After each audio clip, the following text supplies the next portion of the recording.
It feels good to be back. So thank you for having me. Thank you for interacting with the last presentation that I did. I really appreciated everybody's input. I know some of you guys are here for the first time, so I will kind of just recap a little bit of what we touched on last month. It feels like last week. Last month, better? Yeah. So. See, branding is so on point in this place, you know, can't go miss. But yeah, so I'll just recap. Can we recap some slides from? So I guess everybody, let me come out of the way first of all, because I think some of you guys on this side might not be able to see. So from the last presentation, a lot of you seemed to really engage with this process. A lot of you stated that you hadn't even seen it before. And it's just how events in our lives, we spoke about trauma, so I put that example up there, how we kind of process it and how it shows up in our behavior. So a lot of the time, there's been an event or there's an environment, something traumatic might have happened to us in just our childhood, right? And it unstabilizes us in a way that makes us feel that we're not safe, right? We're fearful, and that becomes our baseline in our thoughts, in our thinking, in our behaviors. The emotion that was attached to the thought, we said, was fear, and it shows up physically in our bodies. So our hearts are racing, you've got stress levels, cortisol levels rising in your body, some people have sweaty palms, etc. So there's a physical impact as well. But most of you guys were just really aware of your behavioral response. So that is the bit that's in your conscious. Everything else seems to be quite subconscious.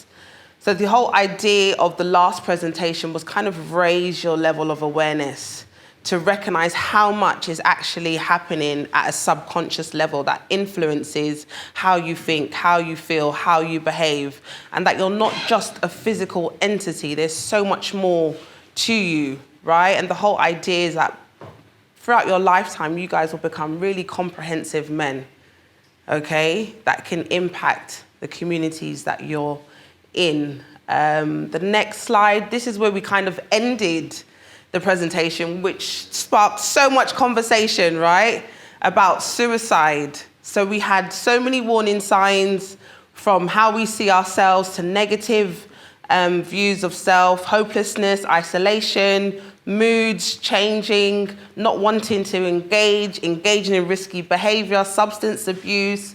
And I asked, when you guys read some of these, how many of them resonated with you? And some of you could see yourselves in some of these and were quite shocked that these things show up prior to suicidal ideation and even suicidal attempts, okay? And we touched on boyhood, fatherhood, masculinity, even the impact of the criminal justice system, right? And how that impacts not just the family unit, but the individual themselves.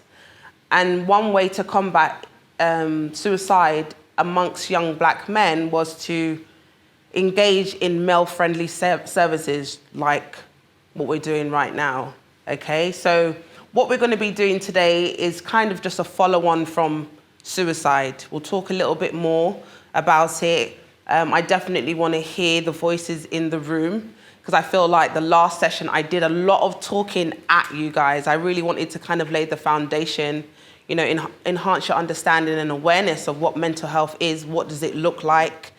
But today we're gonna kind of build on that. Is that okay? Yeah. Okay, great. So the image, young man. So you guys I always come with an image. This is me, this is how I work. No, it's okay. And in the last presentation, I presented you an image and I asked you guys to look at the image. And when you look at the image, what comes to mind? It's not a trick question, especially for those who were here the last time. It's not a trick question, right? It's just about heightening your awareness to even bring you in the room, because so many of you have mentioned you're tired, you've had a mad week, you've had a cold week, it's busy, pressure. I've heard so many different things in the room, right? So this is just an activity, an exercise to bring you in the room, right? to make you present with what we're doing, with the process, because, yeah, this is life. A lot of the time, you guys are in your spaces, but sometimes you're not really present. Your mind is somewhere else. Your body is physically there, but your mind is somewhere else, right? So I feel like when I present images, it helps people to engage, be present, and be in the room. So I'll give you guys a couple of seconds to look at the image, have a think of what the image is saying to you, what is coming to mind, what is beating on your heart, what are the words? Yep. Trapped. Okay, yep. I'm going to pass the mic to you guys for the I was going to pass the mic. Put your hands up. Music. Music. Yeah, that's like a music video. Okay. I'll say disappointment. Disappointment. Yeah. I say lonely. Loneliness. Yeah. For me... It doesn't have to be one word, no, just pass the mic around if you see somebody's hand up. Okay, for me, I think dream. He's dreaming. It's like he's waiting for someone to come back from somewhere.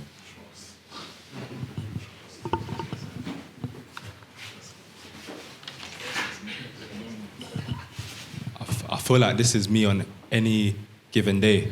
I catch myself. No, I'll be real. I catch myself at my window like that. Obviously, I open it outwardly, let some air come in, let it hit my face. I can kind of reflect, get some ideas.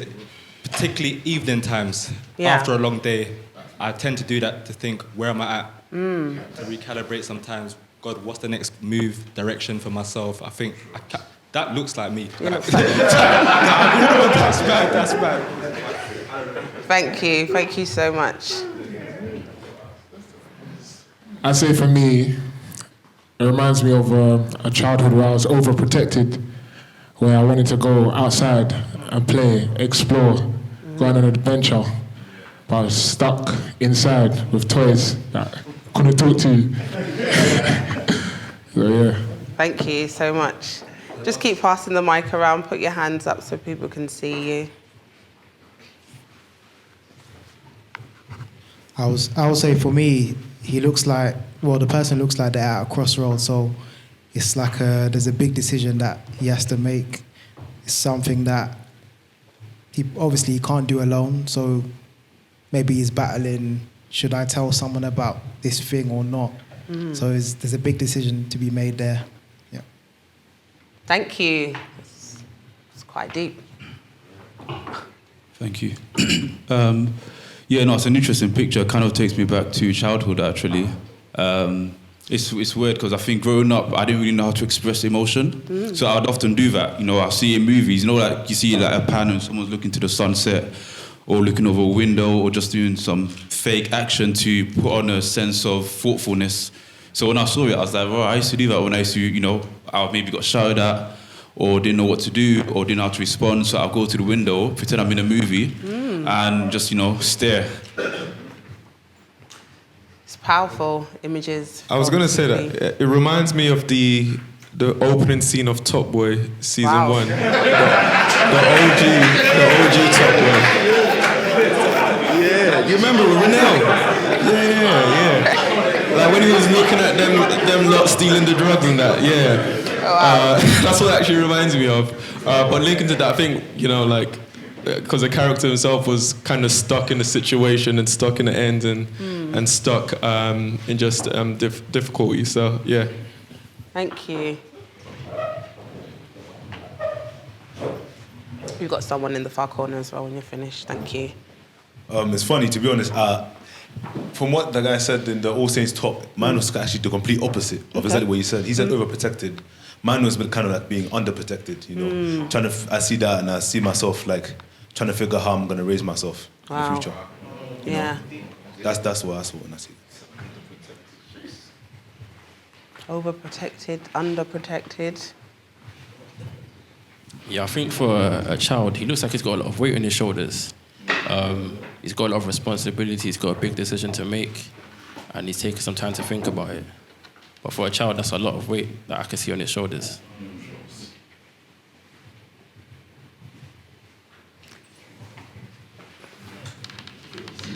when I look at this image, I look at a sense of like, I guess abandonment, like maybe abandonment and like a lot of like pressure and stress.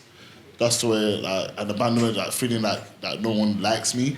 So just feeling like alone, I guess. So that's what I see in that image. So, yeah. Thank you so much. Did anybody else want to share? I think one more at the back. All throughout just sitting there, just looking and just trying to think what thought image comes to my mind. And I think I was quite disconnected from it in many ways because exactly what that person's doing, I'm totally opposite in that regards. In terms of he's taking time to think, he's taking time to, to understand his situation. And I think for me, that's something I don't do. I never have done. I'm always on the go or just looking on to the next step. But I think whatever situation he's in, whether good or bad, he's reflecting. And I think that's quite interesting. Did you want to? Yeah, okay. For me, a quote comes to mind, Stormzy's album, Heavy is the Head. And in bringing it back to my situation, I see myself as sort of the head of a family and sort of seen to be the pillar of strength. And sometimes you're standing there looking at the window of everybody's lives and everyone's sort of looking to you to provide solutions. And it's like, sometimes you just got to just pause and just look at everything, and sometimes the weight is a lot.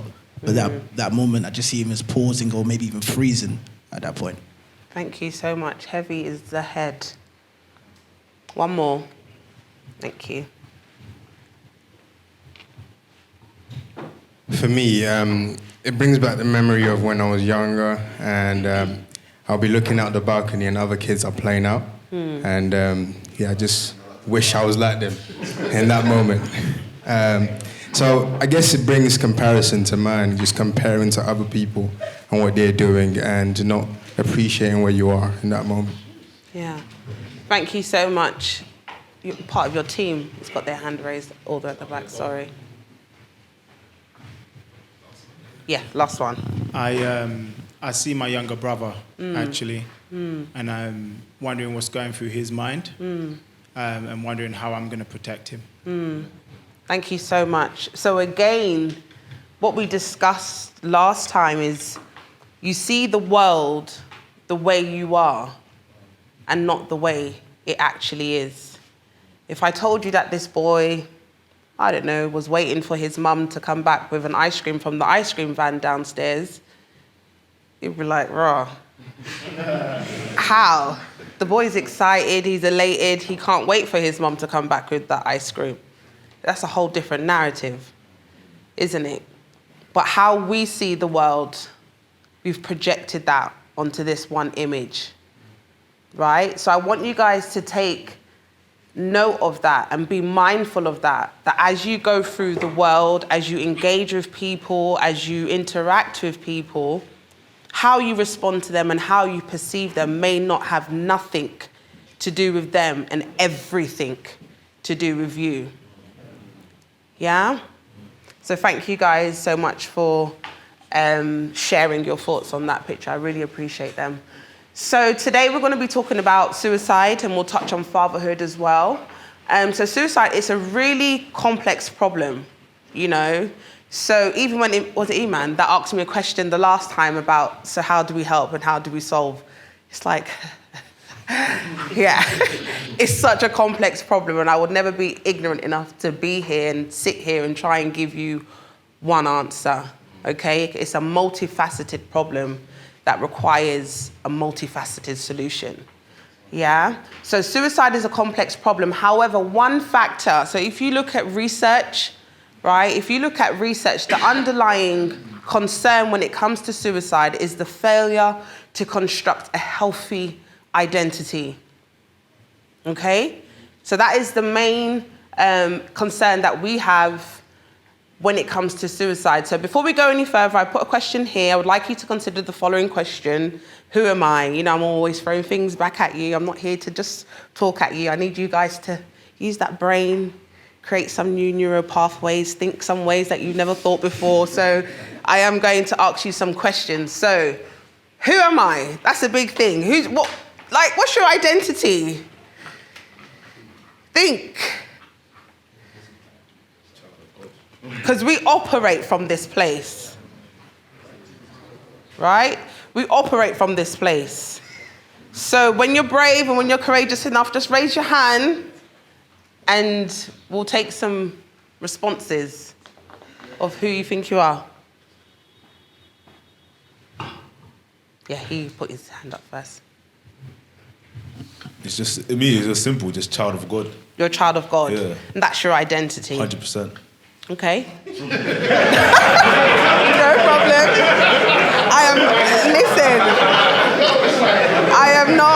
I'm not here to,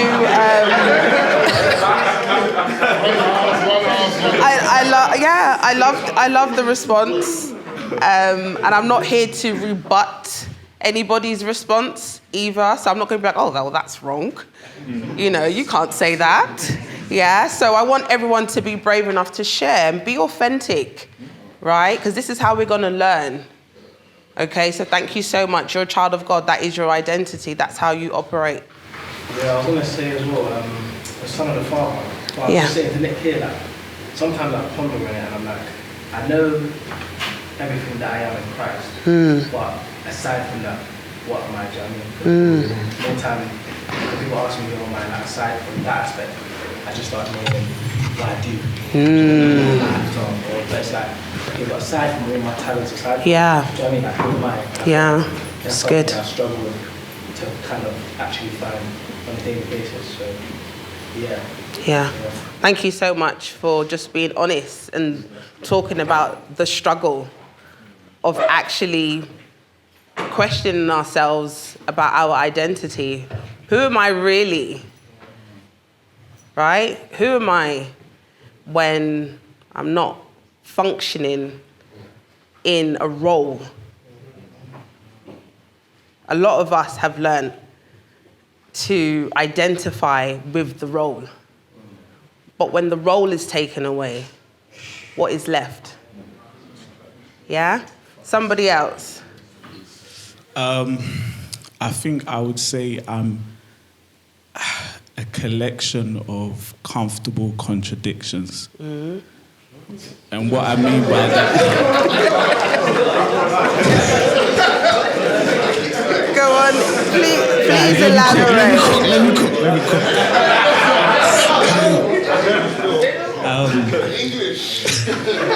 No, you have to notice the alliteration. Yes. Collection of Comfortable contradictions. What I mean by that is, you know, there's things that you settle on, like, okay, I'm okay with this, I'm okay with this, I'm okay with this. You know, certain things may not be in line with other certain things, but because it works for you, you create your own big picture and you find a way to have them all included. Whereas if you were to take those things piece by piece, one by one, you know that what they actually fit in aren't necessarily in line or in unison with whatever box this individual thing is from. Okay. So give me an example for yourself. What part of you is a contradiction? And what part of you are you comfortable with? You know what? I find this with men especially. I'm talking about you. I want everyone. I need everyone.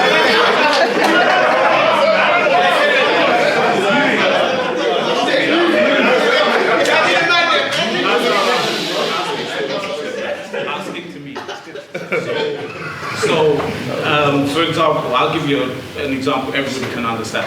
On my phone right now, my wallpaper is Cristiano Ronaldo. Right? He's come back to Man U.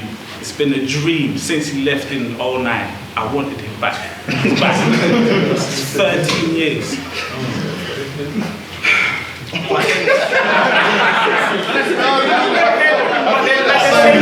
At the same time, if you ask me about men mistreating women, I would say very strongly, I feel this way.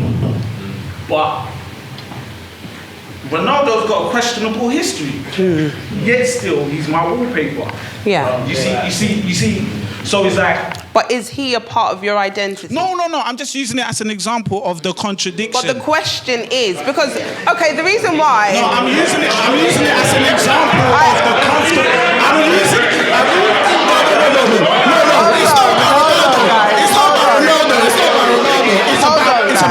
It's about my wallpaper. It's not about Ronaldo.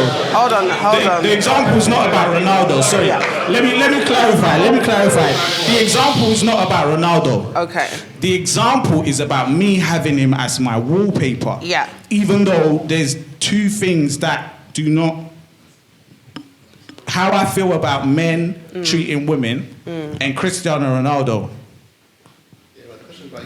No, what I'm saying is, it's a contradiction for me to have him as my wallpaper when I feel the way that I feel. No, No, you asked for an example of. Yeah, I asked. Okay, I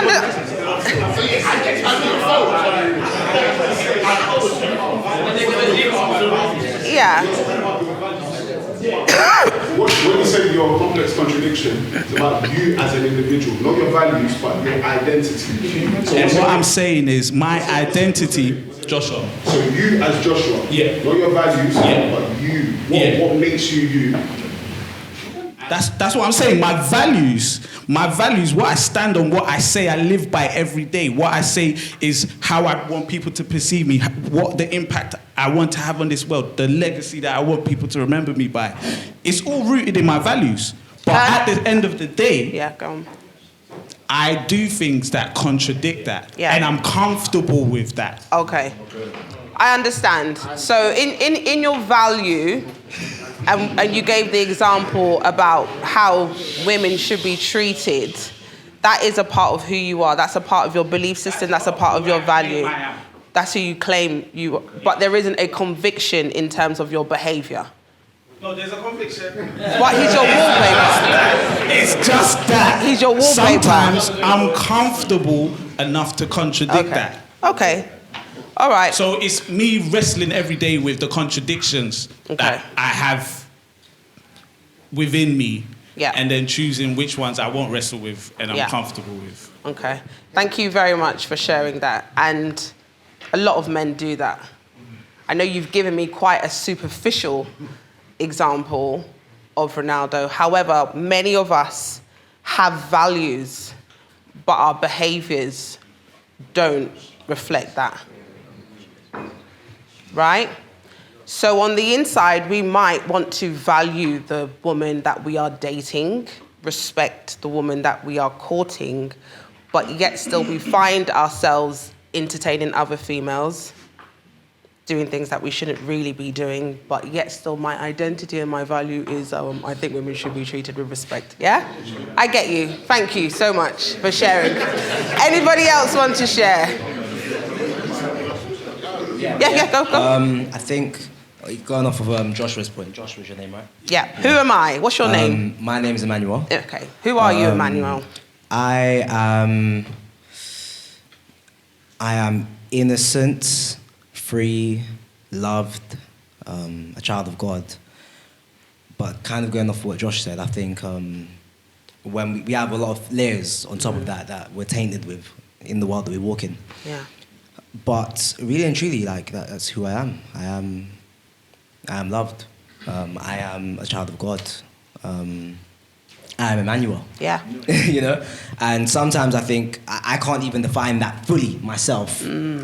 But God, I could ask that question to God. Yeah. And he will be able to tell me everything. Yeah. But I get glimpses of that, like as I walk through life. So I know who I am, but, you know, like I have all these other layers as well. Do you know what I mean? Yeah. It makes sense.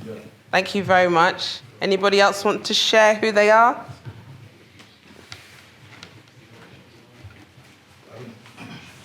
I like what Emmanuel said when he said. There's more than one Emmanuel. But this, the one that just spoke. Okay. Yeah. Sorry. When he said, "I am Emmanuel." Okay. Simply because when I think of it, if we try to put ourselves into categories and we try to say, based on like our friends or the people that are around us, I'm strong or I'm funny or I'm determined kind of thing. It's kind of based on whose perspective or in what circumstance or in what season in your life kind of thing. And then if I compare my strength to everyone else in the world, am I actually strong kind of thing? Or am I actually funny around those people?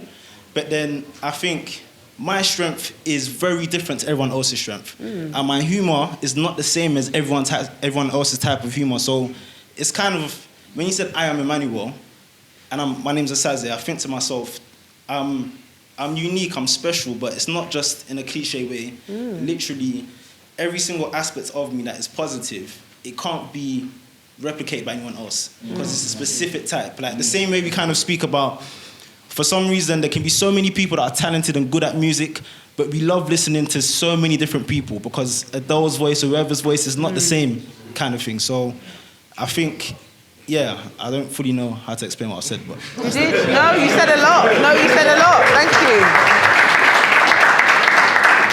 Thank you very much. No, you said a lot. And it's it just shows how unique we are as individuals, right? And fingerprints are an amazing place to start to show just how unique each of us really are.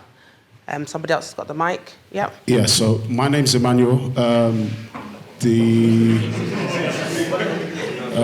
is with us in this room.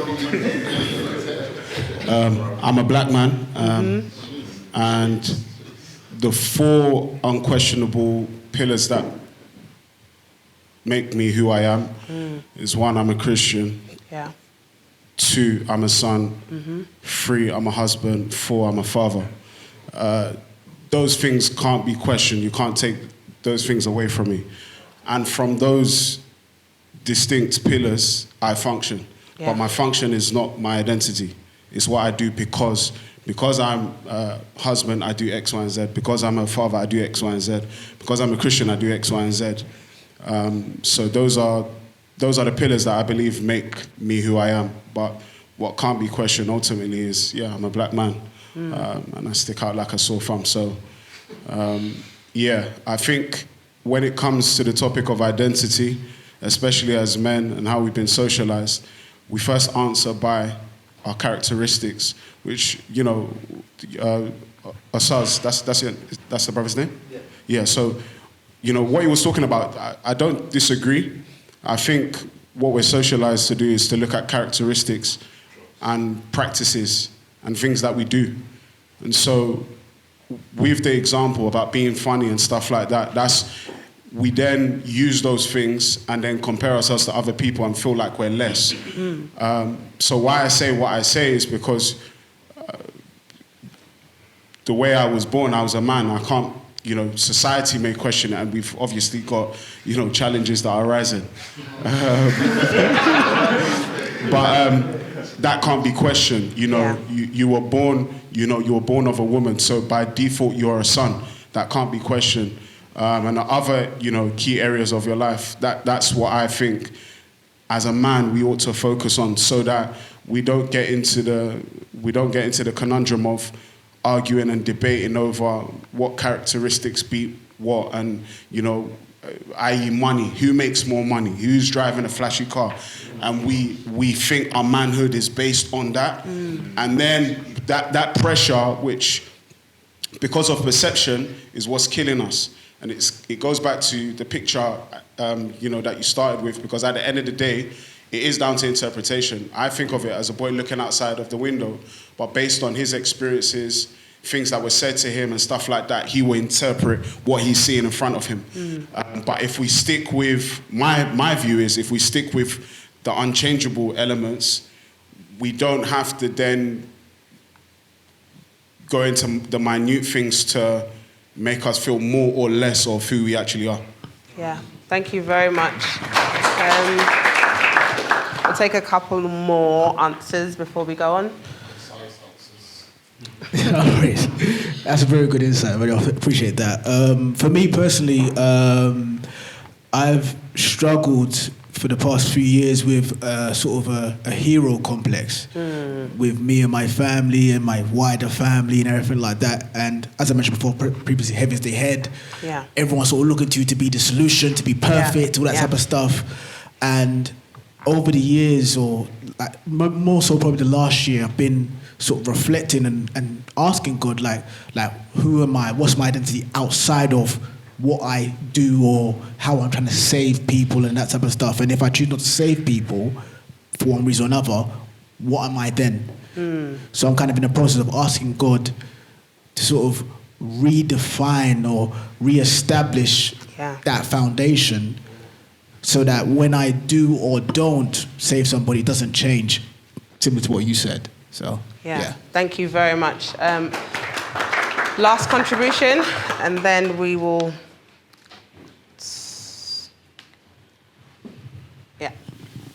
For me, I used to look at it based on strengths and weaknesses. Yeah. I was just like, I always wanted to be strong in everything that I do. So even though naturally I'm an introvert and I tend to not really talk to people, but I would push myself to go talk to people just because of the fact that I don't want to be weak. Yeah. But over the years, it became a thing of not strengths and weaknesses, but I'm also looking at acceptance in myself. Yeah, I love that. And the way you kind of illustrate it is that we're all seeds, and you start, for example, with like an oak tree. You start as an oak seed, and regardless of whether or not that oak seed wants to be an orange tree or an apple tree, it can't. It's going to grow and become an oak tree, regardless of whether it wants it or not. So it would have to accept that it's going to grow into an oak tree. So like for me, I accept who I am. I accept my weaknesses. I accept my strengths.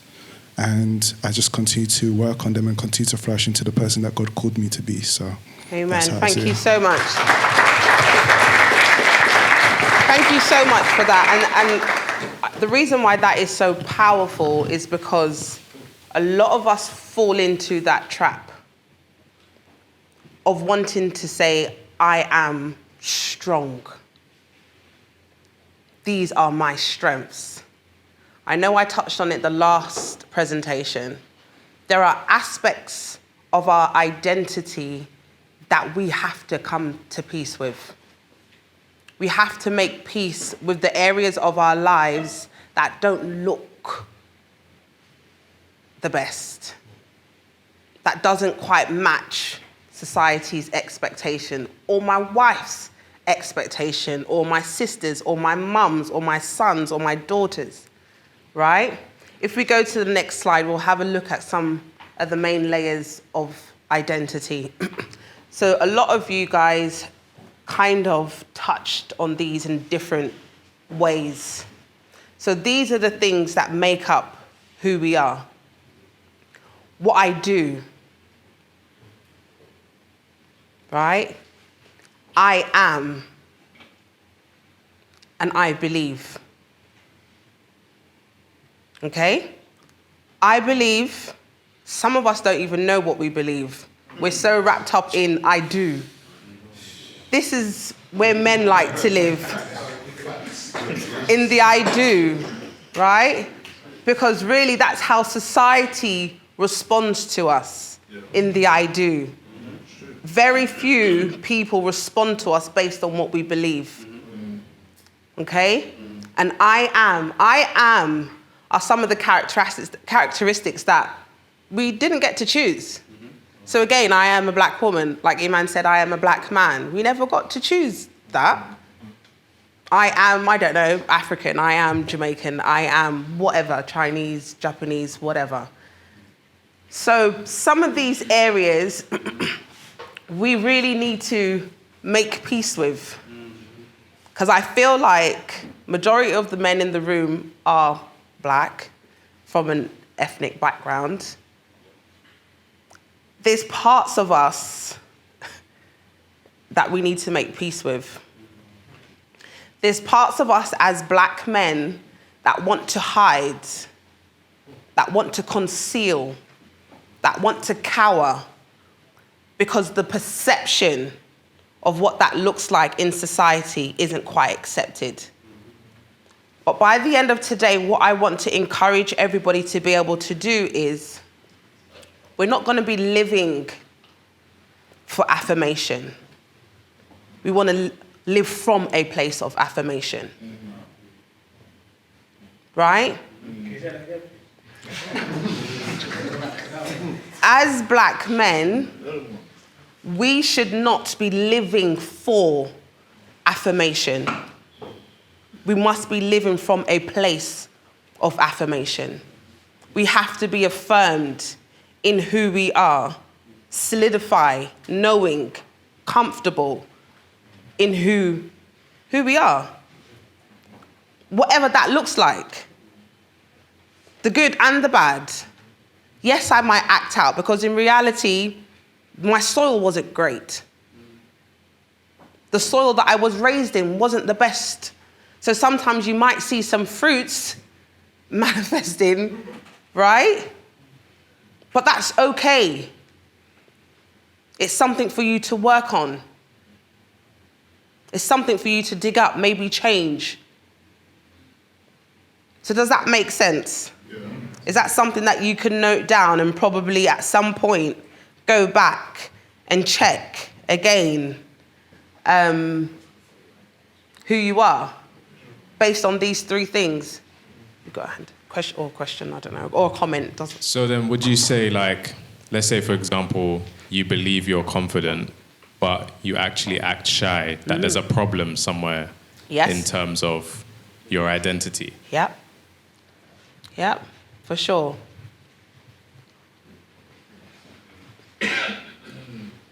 Okay, I thought that was a question. Sorry, that's why I paused. So the comment was, if I believe that I'm confident, but my actions don't show it, something is amiss. It's either my belief isn't solidified. I don't really believe that I'm confident. Okay? Does that make sense? Yeah. It's very easy. A lot of people can function in I can do because I can see that I'm a husband. It's very easy to see that I'm a husband. It's very easy to see that I'm a son. It's very easy to see these things. So it's easy for me to do from that place. But the areas of who you are that you cannot see, right? I know you guys spoke emotional intelligence and you did the Johari windows. There's areas of you that you cannot see, that other people can see. So they can say to you, oh my God, you know what? You are so confident, you're so gifted, and you're looking at them like, you're speaking Spanish. What is that? Right? Because a part of us haven't become aware fully of who we are, what our identity truly is. Does that make sense?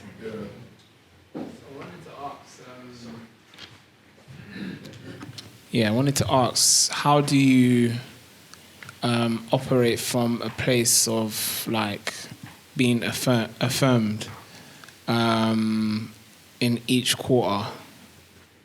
How do you become affirmed in what you believe? Do and what you... I am. Yeah. Okay, so if I say to you, I don't even know, or anybody on your job is giving you praise or saying that you've done this particular thing really well, you will either work at it even more, be really happy that you can do it really great, whatever the feeling comes up in you when somebody actually praises or affirms you, it kind of solidifies that part of who you are, right? So again, a lot of people quick to say, oh, I'm a Christian, that's my identity, because they've been affirmed in that particular area of their life.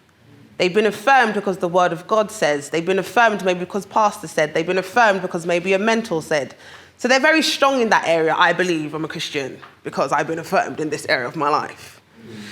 Right? But if I said to you, are you, I don't know, courageous or confident? If I sent you somewhere into a foreign place that you have never gone before, go and spy out the land, when you come back to me, what are you going to say? Or did you even go? Right? Or yeah? Does that make sense? Does that answer your question?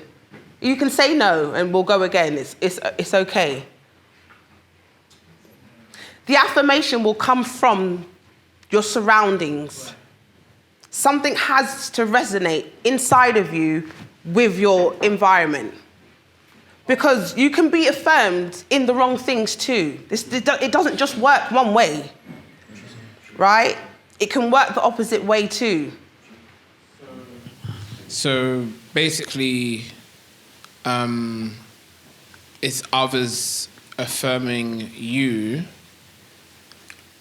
rather than you being affirmed and walking in that affirmation. Oh no, you will be affirmed by something external. Right. Right? It doesn't matter who it is or what it is. It could even be a book. It can be 2 words. That particular thing is going to resonate with something on the inside of you. Right? And that becomes a part of your belief system. And a lot of us, we operate from our belief system.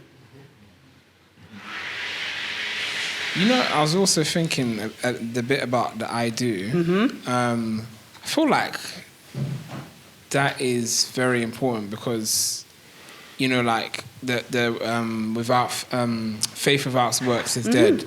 So like, you know, like maybe 2 boys, you know, I'm faster than you, and they have a race, you know, and the other one wins. Do you know what I'm saying? And then it's like it's clear. Yeah. I'm faster than. Do you know what I'm saying? Because it is extremely important. That's why I put them of equal importance. But for some reason, for a lot of people, the I do takes up most of their identity.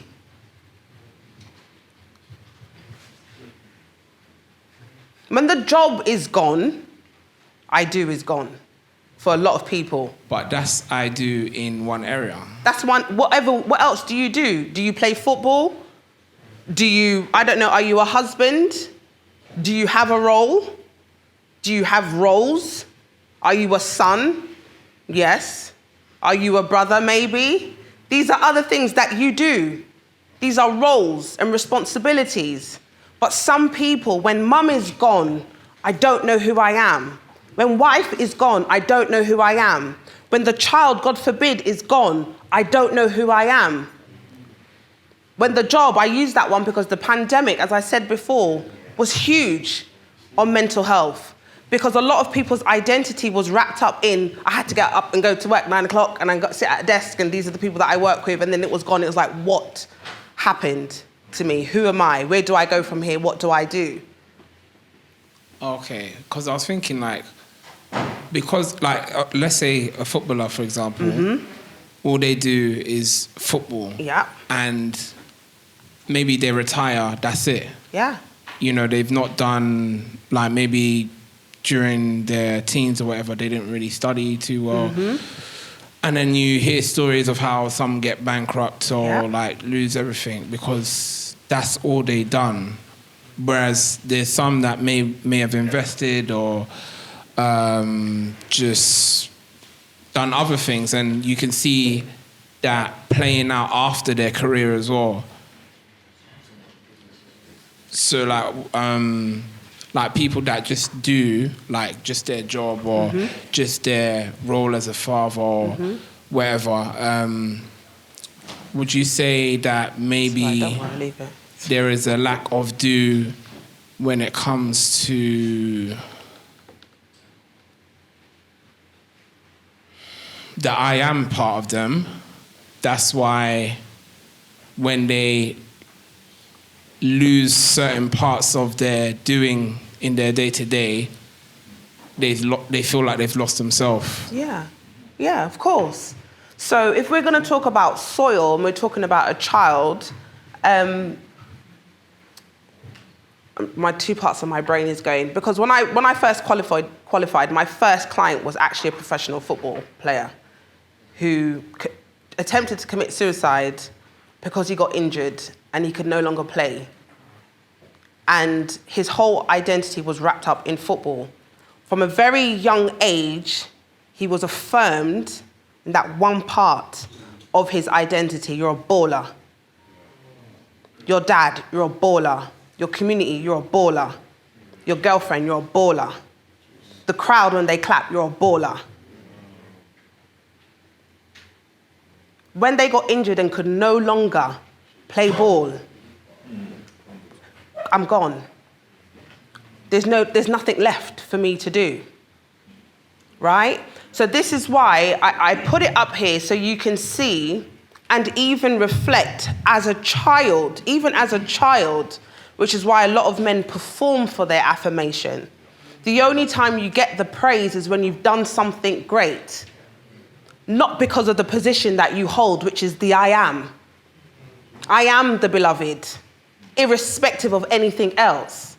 This is my son in whom I'm well pleased. I haven't even done a miracle.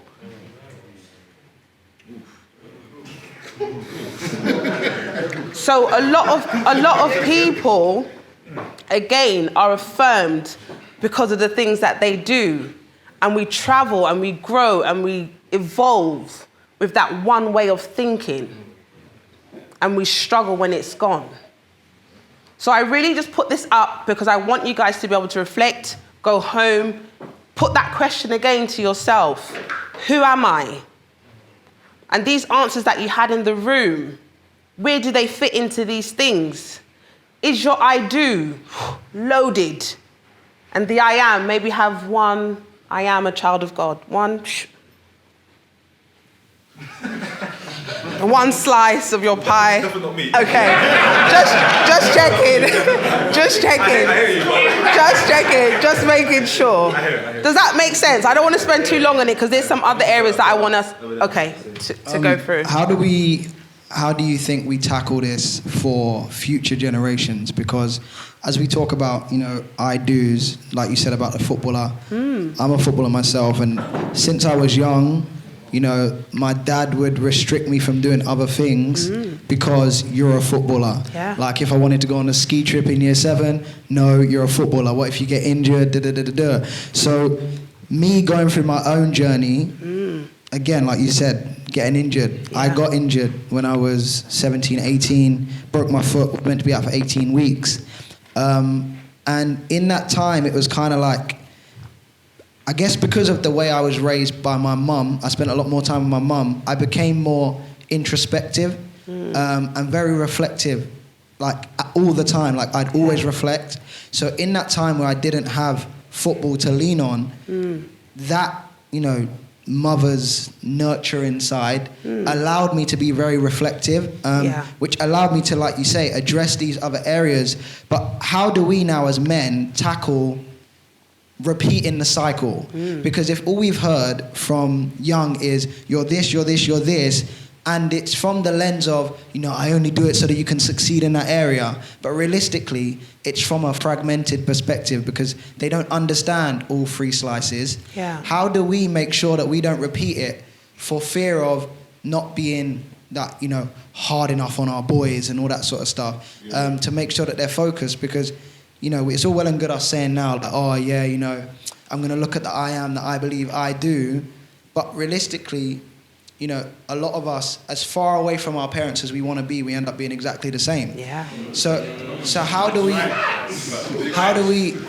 literally what is it that needs to change about our mindset? Because, like I said, I learned from introspection, but that wasn't from my dad teaching me how to reflect. Yeah. That was genuinely my mum would sit and reflect, and she'd say nothing. I'm like, what are you doing? And she just, I'm just reflecting. Yeah. And I'd never seen that as common practice until I was around my mum. So how do we now as men, bring that balance and strike that balance in teaching our boys, even if it's not our genetic sons, maybe it's mentees or, younger brothers in the faith. How do we strike the balance with that to make sure that they're not brought up the same way we were because that's all we know how? Yeah. What I normally, when I'm working with clients, we normally say, you can't heal or support the boy in front of you until you can heal and support the boy on the inside of you, right? So the first place to start is, what did I need as a boy? What do I need to hear, even now, even today, even in this moment, that I wasn't told or I wasn't affirmed in any of these areas in my life? Once you start affirming yourself in those areas, it becomes natural to affirm whoever's in front of you, as you said, mentee, son, whatever child is in front of you. You then begin to affirm them and show them what it means to have principles and to have values and how to live from that. You teach them how to balance your roles and your responsibilities. And all these different things come into play, but it won't come into play until you've been able to do it. Right? So I think a lot of the times the reason why we struggle with the child in front of us is because we haven't quite healed ourselves. Okay? So the perfect thing to do is reflect. When I was 7, 8, 9, 10, a teenager, what did I need my dad to say to me? And this is why I want to get through the slides, because I don't want to run out of time, because I want to be able to show you some of these areas that you can look at. Okay? So this is Erickson. This is like one of the forefathers in psychology, where a lot of things are founded on. You can look him up, and you can look this up as well. So the stages of psychosocial development. For the purpose of today, because we're talking about suicide, mental health, we're going to be focusing on the highest rates of suicide in terms of age rate falls in adolescence, young adulthood, and middle adulthood. Right? So that's the three blocks that suicide rates are the highest. Okay? Adolescence, young adulthood, and middle adulthood. So in the psychosocial development, they always say that there are conflicts and crises that needs to be managed successfully to transition in life. And because identity is the biggest concern when it comes to suicide, this is why this developmental process is really important. So at adolescence, it's identity vs role confusion, right? This is what we see in our young people. And if we're honest, we saw it in ourselves, right? But let's not remove ourselves from this. Even while I'm talking, and yes, we might be in communities where we're supporting young people, also reflect, what was I doing as an adolescent? Who did I think I was when I was on that estate, when Mandem was talking to me, right? But then who was I at home by myself?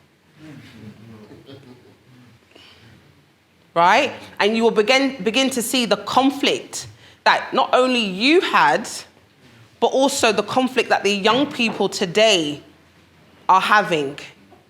Because if I don't have someone in my household, father figure, to help me transition this stage of my life in terms of identity, my next role model is going to be my community.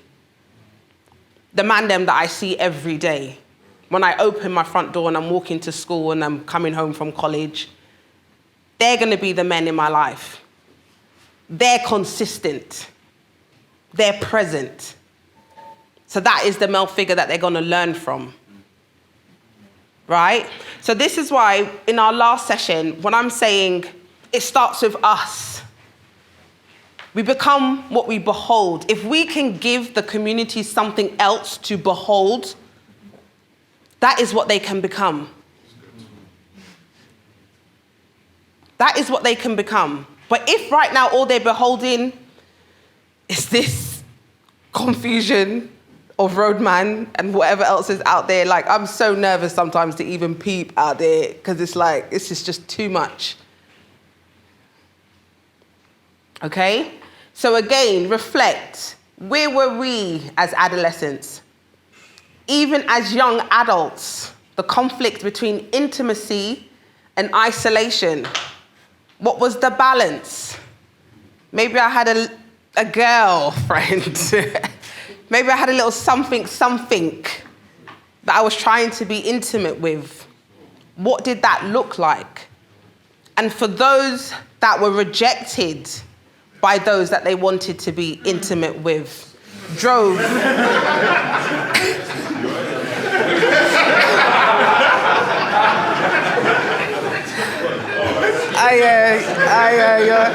Your guys, I'm sorry. But that is the reality. This is what the young people are dealing with. This is what we went through, right? These are the conflicts and the crises this is our world. Nothing else existed except for the intimacy or the isolation. It's either I was involved with a gang, or I had a brotherhood, or I was with the gals, or whoever I was with, or I was isolated. I felt alone. I felt like I had nobody because I didn't quite fit in with the guys on the road. I didn't quite fit in with the nerds. The girls weren't really interested. I had pimples, or I don't know, I wore the same tracksuit all the time to college, whatever. Right? Many of us had to navigate this. You guys are laughing like you haven't lived this. What is going on?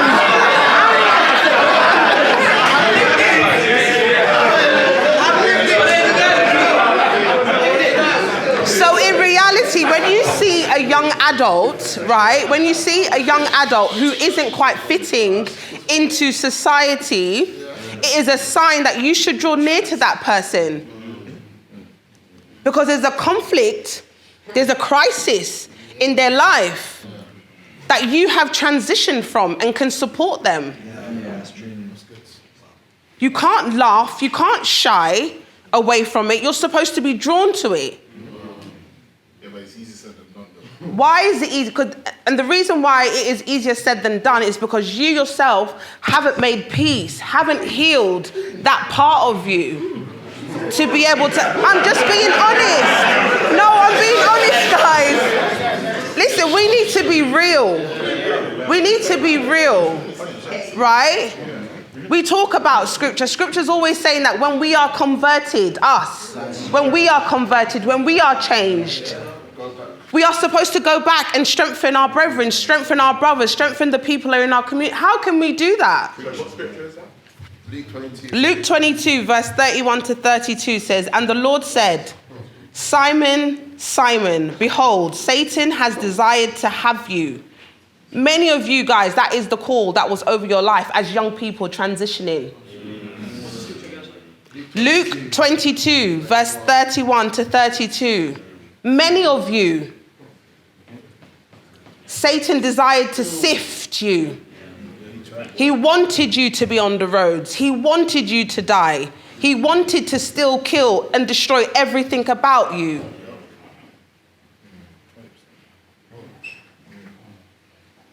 Satan has desired to have you that he may sift you as wheat. But I have prayed for you that your faith will not fail. And when you have been converted, go back. Go back.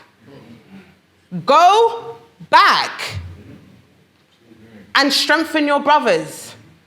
How many of us have gone back? And the reason why, I'm not picking on you, I'm saying because people are not going back is because they haven't truly been converted.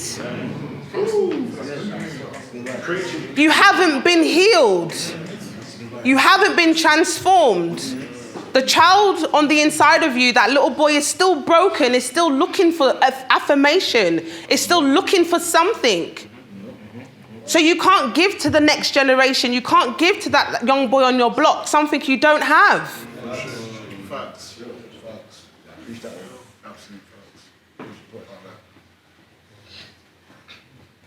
Someone had their hand up. Yeah, I just wanted to ask in regards to kind of the fatherhood point that you touched on before. I remember when I was in undergrad, we had like a men's fellowship, and a guy came, and I was talking to him, and he said, like, "Oh, you should go and talk to your dad, about kind of the things you wanted to see." And over the years, it's kind of happened slowly, and I talked to my mum, who's a bit more open. She affirms me every day. She would tell me just unprovoked, "I'm proud, I love you." So like I've always have that inflated sense of self. But I can't remember the last time my dad said that he loved me. So when I've tried to talk to my mum about kind of his upbringing, for example, for birthdays, what he used to do when we grew up, he would make jollof rice. And my mum would be like, well, that's just how, when he was his birthday, that's all they had. So that's what he thinks. So I understand that. But she will try to like justify kind of maybe the things that he missed that he doesn't give to us. I was like, no, like it's bad.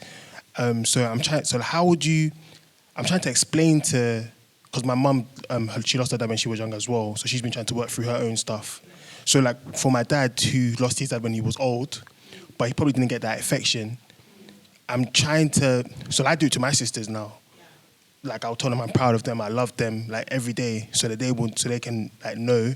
But how can you explain to my dad that this is what you should do? Because like, it's not that I don't think he doesn't want to do it, it's just that he doesn't know. Do you understand? So I think it's how would you communicate it, you know, in a sense where it's like, because he'll get offended. Like if you try it, like he'll get offended. Like if you try to talk to him, he'll get offended. But it's just like, no, don't be offended. Understand? Do you know what I mean? Like my sister shouldn't have to beg you to say that you love them. Like do you understand? You should just be able to let it flow. I'm not saying you didn't, but I want to say, Dad, you're 60. Like, come on, like, bro, you know what I mean? Like you're a man, like, do you know what I mean? I can't be begging. You're a man. Do you understand? So, like, how would you? Do you know what I mean? How would you? I kind of touched on this in the last presentation, and there are ways, right, that we can speak to those who are older than us in terms like of a different generation. We can try our best to speak to them in a respectful way, and a lot of the times I always say a lot of I's and very less you's. I need, not you didn't give me, right? We have to be very careful in the language that we use because they are not who we are, right? They don't have the resources or the tools, the language, or the emotions, right, to be able to give us what we need. However, you have to come to a place where you can make peace. This is why I'm saying we have to make peace with part of who we are. And a part of who you are may just be, my dad does not affirm me. My dad does not know how to affirm me. You may need to come to peace with that, okay? And the reason why I say that is because I touched on the story the last time about David, the story of David, right?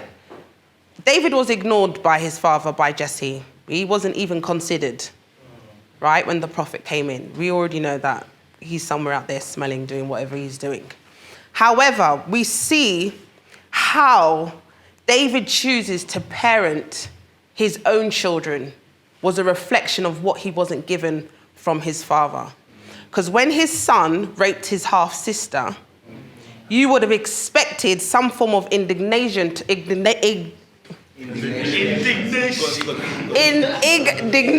to rise up on the inside of him, right?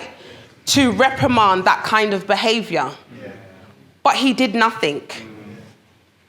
Amnon waited and waited and waited because dad has to do something about this. And he didn't. And because Amnon did not make peace with that part of who he was, he murdered his brother. Right? Let us not murder our parents because we have not been able to make peace with the fact that they haven't been given what we're looking for. I said it the last time. When we were children, we fought like a child. That is the way we should be thinking. But daddy, you should, but this is what you should be doing. That is childish thinking, and it's acceptable. But when you become a man, when we start to talk about this conversion that takes place, we need to put away childish thinking. Yeah? So how would you distinguish between understanding it and not just letting it, you know, like sort of like this lackadaisical, all right, whatever. So like you haven't really dealt with it, you're just kind of like, yeah, you're like, oh, okay, whatever. Because if someone understands, if this is something that I know that is important to my child, Your understanding is this is important to him. This is what he needs to function as a man. I will be compelled to give it to you. I'm not going to withhold any good thing in my own understanding from my child, right? But if I don't understand it, I don't have it, what are you bothering me for? It's frustrating. It's frustrating because, let's use an example in relationships, because I know you guys seem to hold on to that a lot easier. If a girl is coming to you constantly and asking you for something you cannot give her, you get irritated. You get frustrated. You're asking me for something I do not have. Stop asking me. No, it's not about, I'm just trying to get you to think in terms of human behavior, irrespective of who it is. Asking for somebody for something that they don't have, number one, makes them feel inadequate because, oh my God, my child is asking me for £10 and I don't even have £2. Automatically, there's a conflict inside of me that makes me feel inadequate. I've already failed my son. He's asking me for something. So your dad is already fighting with his own conflicts. He may have wanted that from his dad, and he himself never got it. And you coming to him every time reminds him of who he was as a child. Or who he still is. And his reaction may be a defense to protect himself and nothing to do with you. Yeah? So this is why I'm saying that we have to make peace with our whole self. Even the bits that don't look so pretty. Even the bits that are not very nice.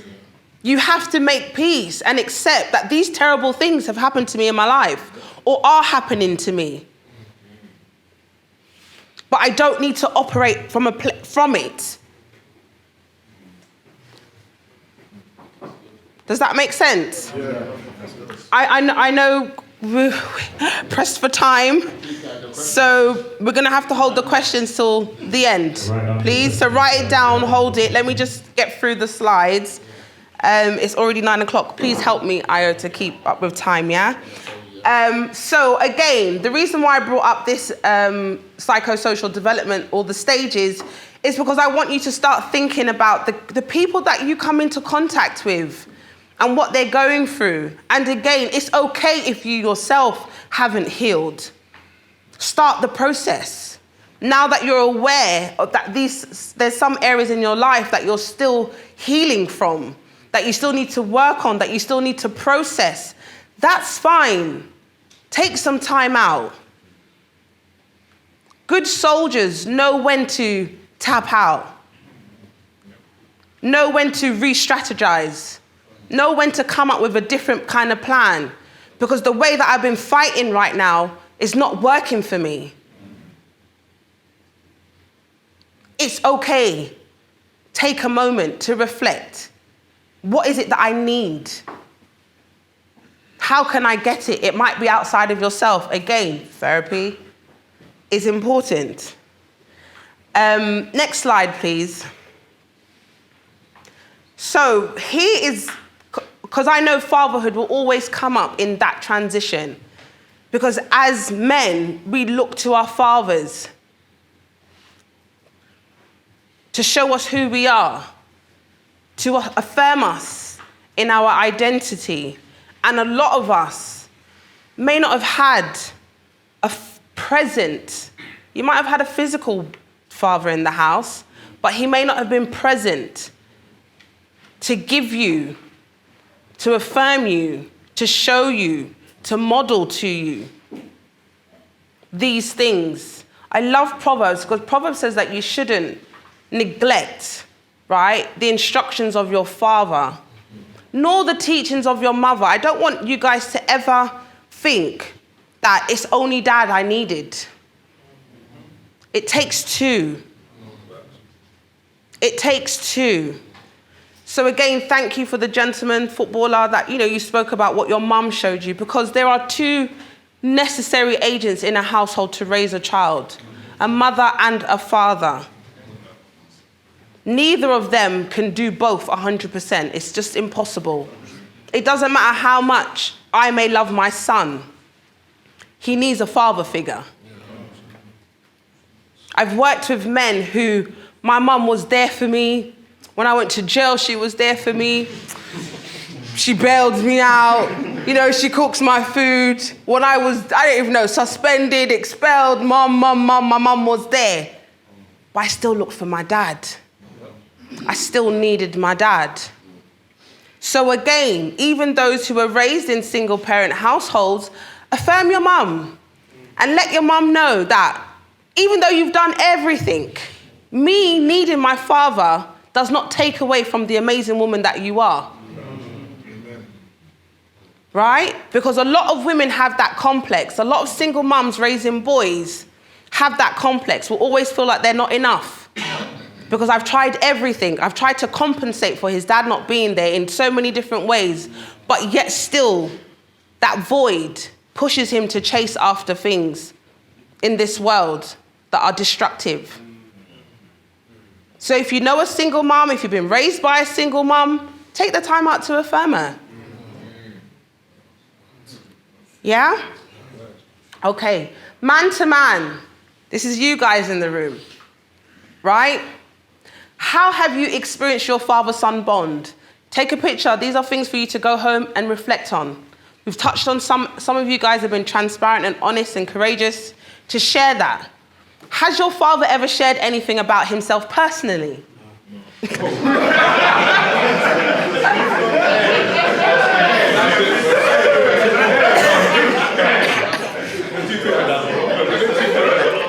What has he ever shared?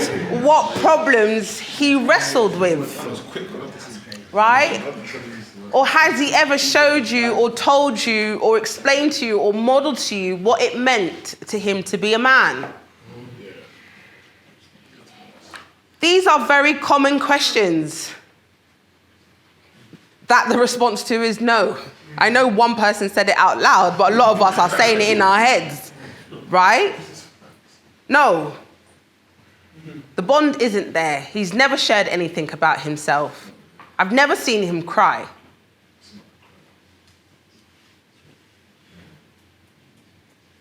He's never told me his struggles or what he wrestled with. Is it a question? Yeah, go for it. I thought you were going to tell me you got 2 minutes left. It was like... I would say maybe he has, but you haven't paid attention in one way or another. Yeah, you can, for sure. As a child, you may have seen things, but as an adult, has he done it?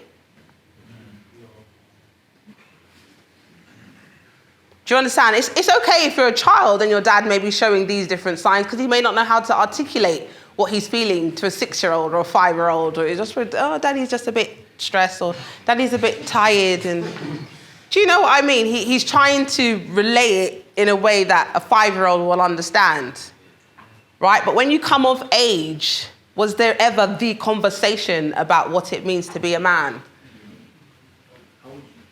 How would you rephrase that first question for obviously those of us who never had it then? Have you ever experienced a father-son bond, but from a father figure? It doesn't have to be your biological father. Was there a granddad? Was there an uncle? Some men I know have phenomenal stepdads. I've heard people say that the reason why they call stepdads is because they stepped up.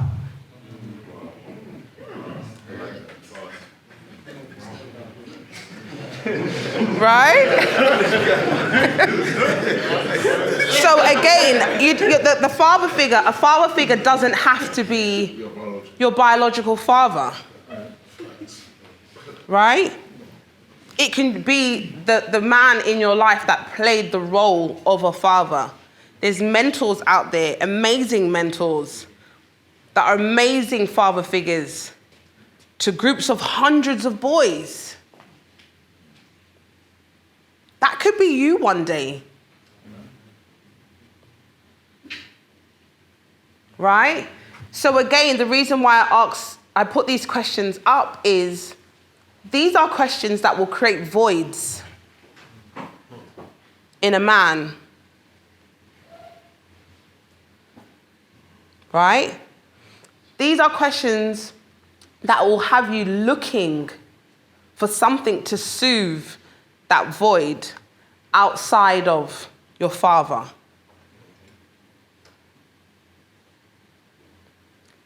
Question number 2, if your father sat in the room with you today, what one question would you ask? You don't have to share it. A question I have around that is, Yeah.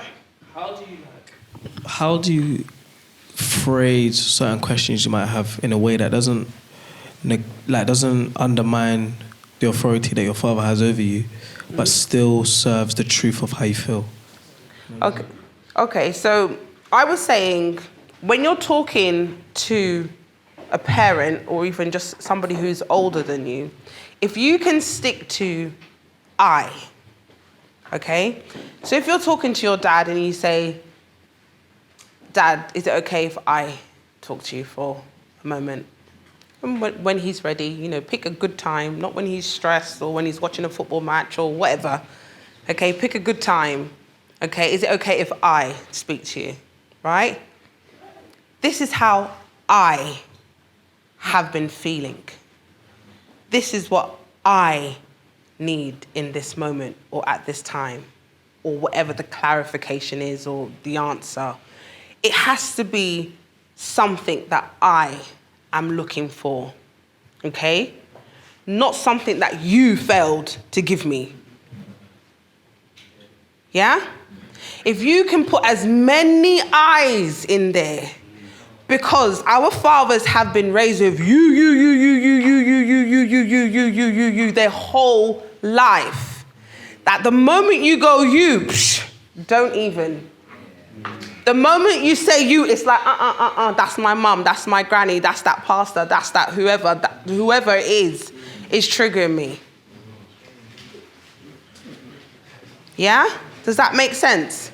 So if it can come from a place that I am seeking and what I am looking for and how I need something, it lands a bit better.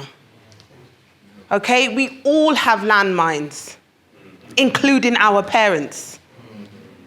I always say, just because people are called parents, mom and dad, it doesn't mean that they don't have an inner child. We're all big kids. We're all aged kids. It doesn't mean because I hit 18, what happened prior to 18 no longer happened. I'm just a fresh new start because I'm 18.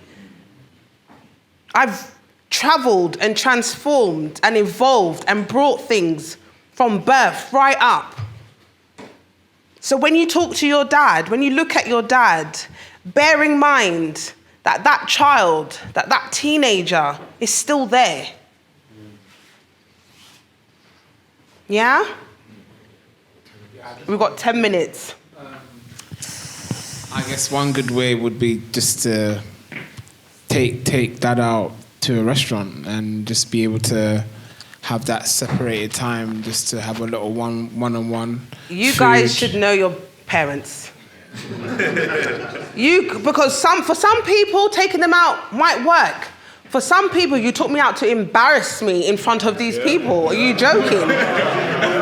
So you should know, so that's why I'm not going to be like, yeah, take them out. No. Know your parents.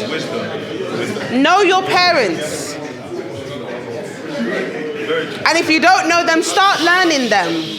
Start looking, start observing from now if you don't know. Because taking them out might not work for everybody. You might need to take them in a field that is empty. Right? So if anybody needs to run, it's okay.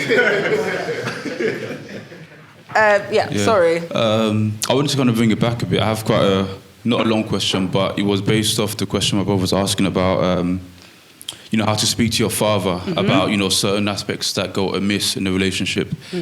And it kind of resonated with me a lot because I think growing up, I've been, had to take, responsibility, essentially parent the parent. You know, and I think for myself, a lot of that has been because of parents who had not dealt with their own issues, despite, you know, conversations, despite the eyes, affirmation, recognizing, you know, with emotional intelligence that perhaps you didn't have X, Y, and Z growing up. And I guess my question is, you know, is there ever a good time to walk away? Because I guess it can get very frustrating. Yeah. It can get very abusive. Yeah. I guess, you know, we're talking about mental health. It can get very abusive. Yeah. You know, you mentioned sometimes you may mention a word or something and they flip or they don't listen, etc. So, yeah, I think I just want to ask, is there a good time to kind of walk away, or how do you deal when that situation goes to, I guess, those extremities? Yeah, that's going to be on the last slide. And when a situation is dangerous to you, and when I mean dangerous, I'm talking not just physically, but emotionally and mentally and spiritually. If a situation is dangerous, then you might mean, yeah, it's time to walk away. Right? Because you're not there to sacrifice yourself for whatever it is that you're looking for. Right? Which is why I'm saying it's important that we need to be able to make peace. If we've gone to somebody and they're not receiving us, we see that in scripture so many times. It's okay if we go to somebody and they're not receiving us. If we're trying, we've done everything that we've known to do, dust the sand off your feet. Put some boundaries in place. Yeah? We will go to that. So the last question says, will you give your son everything you never had? Will you give your son everything? And these are just questions, again, take pictures for you to go home and reflect. Because the reason I ask this question, because these questions are things that come up in my therapy room a lot. A lot of us fail to reparent ourselves consciously.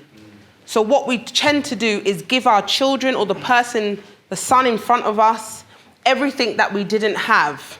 Again, to compensate for the broken child on the inside of us.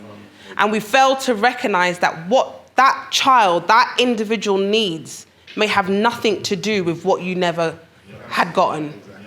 But your father may be parenting you in that exact same style. So it's just basically he's just trying to break generational curses or generational silence. Yeah, it takes a conscious effort to reparent yourself. It's not just good enough, I don't want to be nothing like my dad. Because then you just turn around and you like your dad.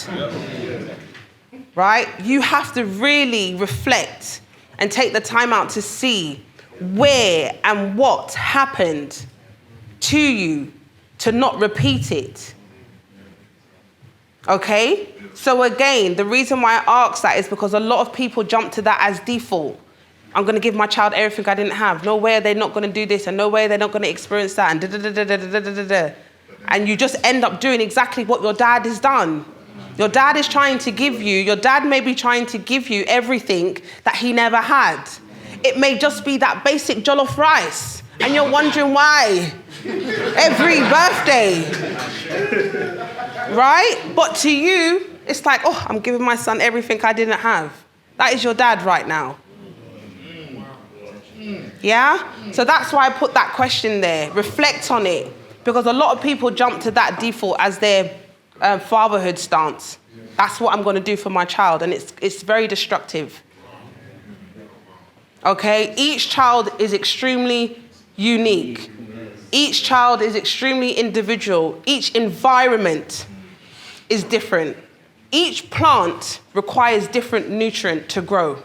You cannot put all plants in the same soil and expect them to flourish the same. It's the same for us.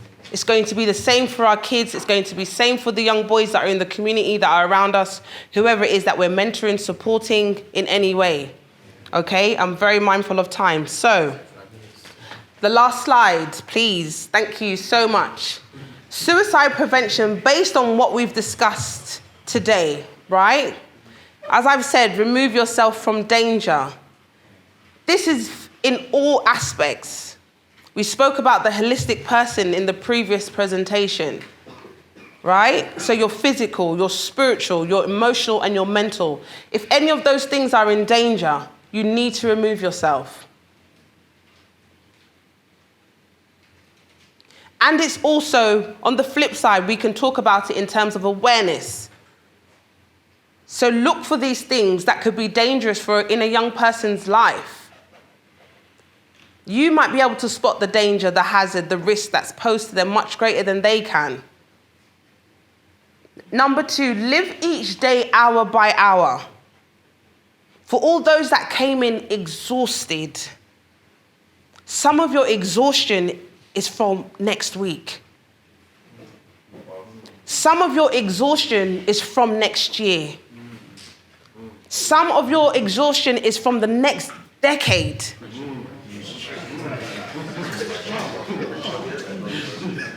Right?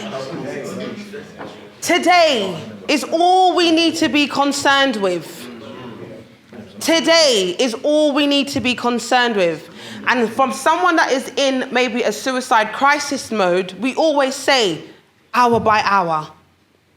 If you can make it through the next hour, we celebrate that. If you can make it through the next hour, we celebrate that. If I can call you every hour for 24 hours, you've made it. Tomorrow is a new day and we start again. At any hour, at any moment in your life, you can choose to change. Some of us are like, oh, tomorrow I'll try that. I'll attempt that tomorrow, next week. You know you can try it in the next hour if you really wanted.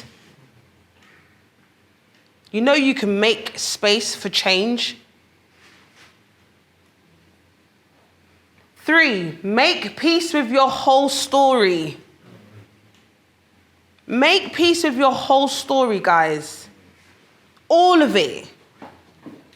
The pretty, the ugly, the bad, the good, the indifferent, the in-between. All of it is you. And that's perfectly okay.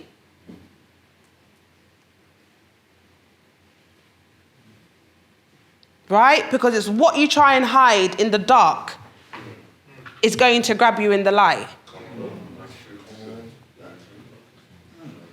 Shine a light on all of it. All of it. All of it. 4, discovering hope. We touched on this in the last presentation. Hope is really important. For all my scholars out there, if you check out the Hebrew word for hope, it's a rope. It's a rope that God will lower in any circumstance. There's a way out. There's a way out. There's a way out.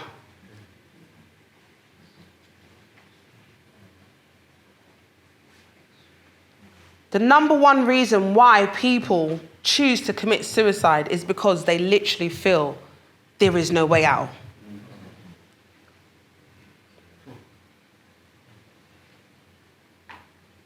As believers, we have a way out. As believers, we should be able to be that way out for others. How many times have you intentionally dangled a rope to those who are feeling hopeless?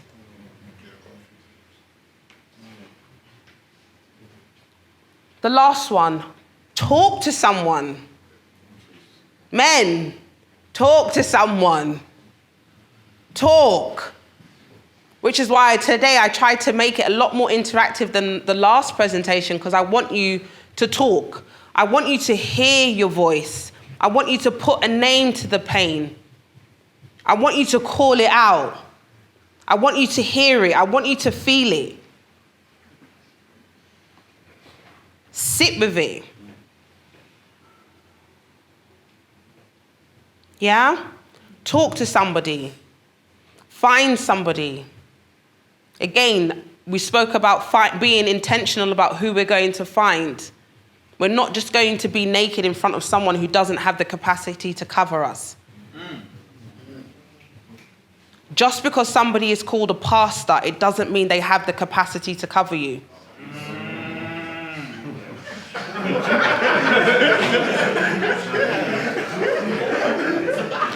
some of us, that is the reality. Some of us, we don't use wisdom.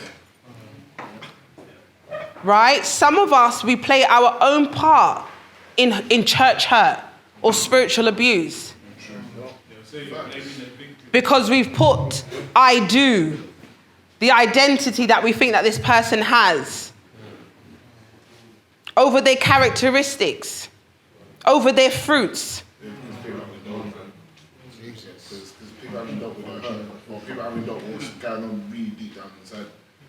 Just because people are leaders in whatever capacity, it doesn't mean that they have the emotional intelligence. Right? There's so many different aspects of us as beings. Pastors, leaders, whoever they are, they're human beings. They're made up of the same 4 elements that we spoke about. So spiritually, amazing, they can speak in tongues. They can do the most. Emotionally, mentally, they could be burnt out, hanging by a thread, minister to you from the lowest place in their life. And you don't know. Again, use wisdom about who you're going to bring your vulnerability and your nakedness to.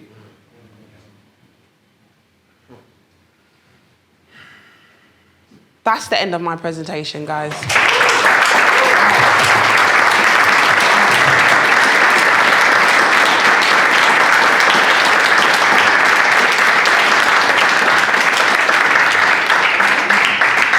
Sorry, there is one last slide. It's literally just numbers.